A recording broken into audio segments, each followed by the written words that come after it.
Every able-bodied young man is lining up to serve his country. Let's go! Get on with it! Hey, just start the cartoon! Hey, you want to shut up? Together with Allied forces, we'll face any threat, no matter the size.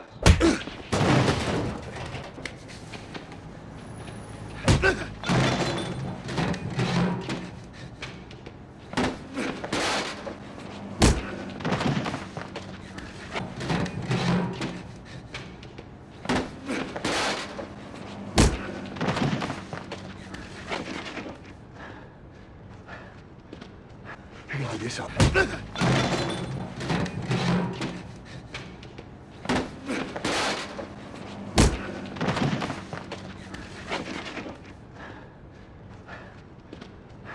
You just don't know when to give up, do we?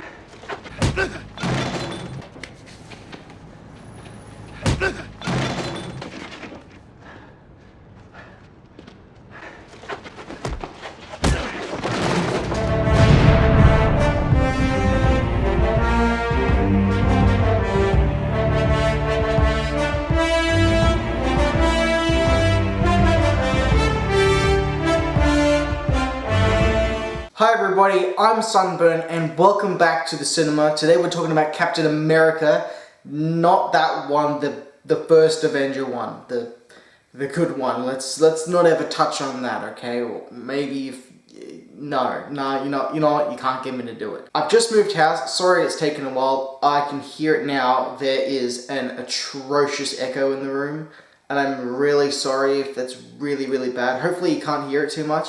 Captain America the First Avenger came out in 2011 and stars Chris Evans, Haley Atwell, Hugo Weaving, Sebastian Stan, Tommy Lee Jones. Am I forgetting someone? Probably. And fuck, it was really good. I enjoyed it much more than I enjoyed Thor as a kid because, you know, Thor's a god. It's hard to gravitate towards that, where Captain America was just this normal guy that wants to do the right thing that through one means or another ended up going through a super soldier period. You fucking know, alright? But I gravitated towards him much more as a character, is the point. As a kid, even though, like, you suspend your disbelief so much, I had to buy into the reality, and Iron Man I could buy, Hulk I could buy, but I always didn't like history or mythical. Mythical was just hard for me to buy, to believe, and history was, well, whatever happened, well, we know the present, it was Iron Man and Hulk, and no, the world didn't fucking end, so the stakes for Captain America were just dropped for me as a kid. Even still, this movie is still a really good time. But this movie also had a hard task, I thought. How do you make someone who dresses like this be taken seriously? That's not easy. And they fucking pulled it off again. Marvel were on a hot streak. Like, the Incredible Hulk was a good bullshit! It was fucking good. Technology permitting back then, they did a fantastic job making Steve Rogers look scrawny and skinny before the super soldier serum, and I think it still holds up really well today. There's a bunch of great ideas I want to address. I like the fact that as soon as he becomes the super soldier, he's not actually used for war or, you know, what he was intended for. He's used for propaganda, which is what he was originally created for back when Stan Lee in the day, you know, fighting Hitler and all that. And another thing I really like about this film is they made this shield cool, okay? If you think about it, before you've seen any of these films, the shield seems kind of stupid, like, what, you just block bullets, what if they shoot your legs or whatever? But the point being is there's practicality to it, the sound design made this thing look really fucking cool, and it's got offensive capabilities as well, you know, you get to see him, you know, there. They also did a fantastic job with the costume design, in my opinion, because they somehow made that outfit look like an actual soldier would have worn it under the specific circumstances and prior events that he's gone through, and make it have practical application. You know, it's got like fucking harness and the belts and shit, and it's fucking, I'm Captain America. Another thing, I am also really happy that they don't cram America down your throat, because it could have been so fucking easy for them to just be like, America, look at how great our country is, we love America, okay, we get it, you think you're the greatest country in the world. It doesn't look like it right now. I'm gonna get off this topic real quick. Not here. As campy as the Red Skull could have been, I think they really pulled it off. I like the design, and I love Hugo Weaving, but he's probably the most forgettable part about this movie. You know, he's very generic and one note, which I think, you know, it's fine to have a villain like that every now and then. But he's the most forgettable part. Now, how the fuck did they get Tommy Lee Jones to do another superhero film after doing that?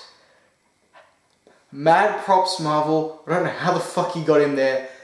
No, he's not anything special in the film, but he serves exactly what the film needs. He's very solid throughout. Now, I'm not sure why exactly there was a casting change for Howard Stark. I mean, Dominic Cooper does a great job, and he makes it believable that this guy would have a kid that's just like Tony Stark one day, but yeah, what's up with that? You tell me. I'm not going to research that. Hayley Atwell as Peggy Carter. I wish we'd seen a bit more of her throughout all the MCU, because she is strong as hell. I buy her relationship with Steve much more than I ever did with Jane Foster and Thor and all that. Chris Evans, I mean, he bounced off of the Human Torch to come in to be another comic book character so well, and he kills it here. He kills it as Captain America before Captain America was cool, which, you know, we'll get to that shit, man. It's fucking awesome.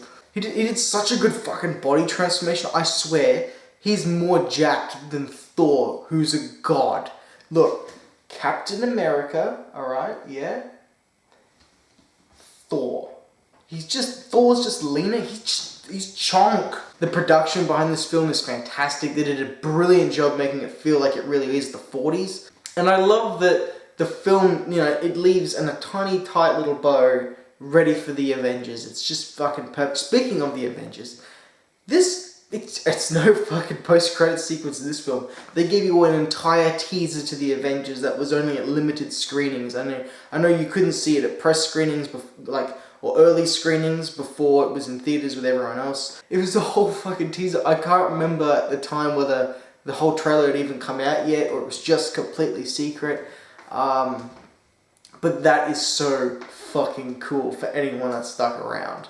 So, before we jump into Avengers grading time, I'm going to give Captain America the First Avenger a 7 out of 10, and a very solid 7. I don't do decimals, but it's so close to an 8. It's really fucking good, and I think it's much better than Thor, because Thor's, you know, it's half Earth, and then it's half Asgard, where here it's just streamlined entertainment the whole way through.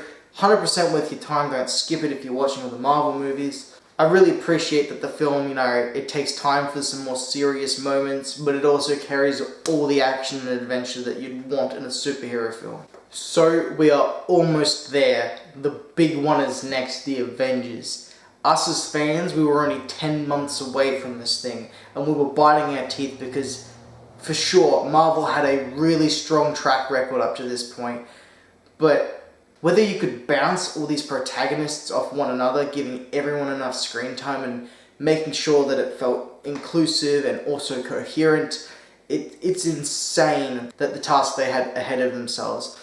Fortunately for us now, we know what came of all of it, and I can't wait to talk about it next time. It might be a little bit of a while because I'm thinking of doing something special, but we'll see. I might just put it out. I might do something cool. So if you don't see it for a while, I'm working on something. Otherwise, enjoy all the other stuff. I'm going to be talking about WandaVision very, very soon. It might already be up before this. I'm not sure. So check that out. Subscribe if you haven't already, because I have fucking heaps of Marvel movies to talk about. Marvel shows, DC stuff, every stuff, all the movies, everything you like, fucking anime, whatever. And I will see you next time when I talk about the Avengers. Fucking Phase 1.